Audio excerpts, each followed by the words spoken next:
မြန်မာတို့မြန်မာစာကိုရည်သားသုံးဆွဲကြရမှာစာပုံစံမျိုးမျိုးရှိပြီးအရေးစကားပြေနဲ့ပဲဖြစ်ဖြစ်အပြောစကားပြေနဲ့ပဲဖြစ်ဖြစ်ရည်သားသုံးဆွဲကြပါတယ်အရေးစကားပြေကိုစာဟန်ဓမ္မမဟုတ်ရေဟန်လို့ခေါ်ပြီးအပြောစကားပြေကိုတော့စကားဟန်ဓမ္မမဟုတ်ပြောဟန်လို့ခေါ်ပါတယ်စာတန်ပေတန်ပါပြီးလေးနဲ့ခံကြရတယ်လို့ယူဆကြတဲ့အရေးစကားပြေဟာအပြောမဆန်ပဲစာဆန်ဆန်ရည်သားတဲ့ဟန်ဖြစ်ပြီးစာဟန်ပေဟန်နဲ့ဆန်ဆန်ရည်သားလာခဲ့ကြတဲ့စကားပြေတရားဖြစ်တာကြောင့်ရေဟန်လို့ဆိုရတာဖြစ်ပါတယ်နေ့စဉ်ပြောဆိုနေကြတဲ့စကားပြောဆိုပုံအတိုင်းပြည့်အောင်စီစဉ်ရေးသားထားတဲ့အပြောစကားပြေကတော့အပြောသုံးစကားပြောဟန်ဝက်ကြရီနဲ့ရေးသားရတဲ့အပြောဆန်ဆန်ရေးသားတဲ့ဟန်ဖြစ်တာကြောင့်ပြောဟန်လို့ဆိုရတာဖြစ်ပါတယ်အရေးစကားပြေဖြစ်တဲ့ရေးဟန်ကိုပဲဖြစ်ဖြစ်အပြောစကားပြေဖြစ်တဲ့ပြောဟန်ကိုပဲဖြစ်ဖြစ်ကျမတို့ဟာစာပုံစံမျိုးမျိုးမှာလိုက်ရောညီတွေဖြစ်အောင်ရေးသားသုံးစွဲကြရပါတယ်သတင်းဆောင်ပါတွေစာစီစာကုန်းတွေစာပေကျမ်းဂန်တွေနဲ့ပညာရေးဆိုင်ရာစာတမ်းတွေစားတဲ့စာလေးခဲ့တဲ့စကားပြေတွေနဲ့အစီအဝေးဖိတ်စာအစီအဝေးမှတ်တမ်းအမှားစာ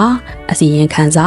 အမိန်စာကြေညာစာစတဲ့ရုံးစာမျိုးမျိုးမှာတော့အရေးစကားပြေဖြစ်တဲ့ရေးဟန်ကိုသုံးစွဲရေးသားရမှာဖြစ်ပါတယ်ဆွေးနွေးချက်ဟောပြောချက်မိန်ကွန်းအမှားစကားကျေးဇူးတင်စကားစာရာတွေနဲ့ပုဂ္ဂိုလ်ရေးပေးစာတွေဝတ္ထုတွေပြဆက်တွေမှာပါတဲ့ပြောစကားတွေကတော့ပြောဆိုမှုအလေးခဲ့တဲ့စာတွေဒီနေ့ပြောရရင်ပြောဆိုဖို့ရေးသားထားတဲ့စာတွေဖြစ်တာကြောင့်အပြောစကားပြေဖြစ်တဲ့ပြောဟန်ကိုသုံးစွဲရေးသားရမှာဖြစ်ပါတယ်ဒီလိုမြန်မာစာရေးသားဖြစ်တဲ့ပြောဟန်နဲ့ရေးဟန်နှစ်ရပ်မှာဘယ်ဟန်နဲ့ပဲရေးရေးမြန်မာစာဖွဲ့ကတတ်မှတ်ပြဋ္ဌာန်းပြီးဖြစ်တဲ့မြန်မာပြည်တန်ကျန်နဲ့စလုံးမောင်းသက်ပုံကျန်တွေမှာပါတဲ့ရေးထုံအတိုင်းလိုက်နာသုံးစွဲရေးသားကြဖို့ကတော့အထူးလိုအပ်လာပါတယ်ရှင်မြန်မာဝါဟာရအများစုကတော့အပြောကိုအရေးပါအသုံးပြုကြတဲ့ဝါဟာရတွေဖြစ်တာကြောင့်ပြောဟန်နဲ့ပဲရေးရေးရေးဟန်နဲ့ပဲရေးရေးဝါဟာရတစ်မျိုးတွေကိုပဲသုံးစွဲရေးသားရမှာဖြစ်ပါတယ်။ဒါပေမဲ့တချို့သောဝါဟာရအနည်းစုကတော့ပြောဟန်မှာတစ်မျိုးရေးဟန်မှာတခြားကွဲပြားနေကြတာမျိုးတွေရှိနေပြန်ပါတယ်။ထင်းထင်းရှားရှားတာတကားပြရရင်ဒဲနဲ့တီ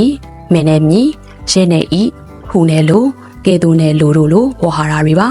ဒီလိုဝါဟာရတွေကိုရှိသားသုံးဆွဲကြတဲ့အခါမှာရှိသားကြတဲ့ဟန်လိုက်သူ့နေရာနဲ့သူကွဲကွဲပြားပြားအသုံးပြုကြဖို့လိုအပ်နေပါသေးတယ်။ဒါကြောင့်ဒီကနေ့ကမလည်းမြန်မာစာချန်နယ်ကနေပြောဟန်နဲ့ရှိဟန်မှာကွဲပြားခြားနာနေတဲ့စကားလုံးဝါဟာရတွေနဲ့တတ်မှတ်ပြဋ္ဌာန်းပြီးဖြစ်ပေမဲ့လည်းမှားယွင်းသုံးဆွဲနေစေဖြစ်တဲ့ပြောဟန်စကားလုံးဝါဟာရတွေအကြောင်းကိုလေ့လာတင်ပြပေးသွားမှာမို့အဆုံးထိကြည့်ရှုနာဆင်ပေးဖို့ဖိတ်ခေါ်လိုက်ပါရစေရှင်။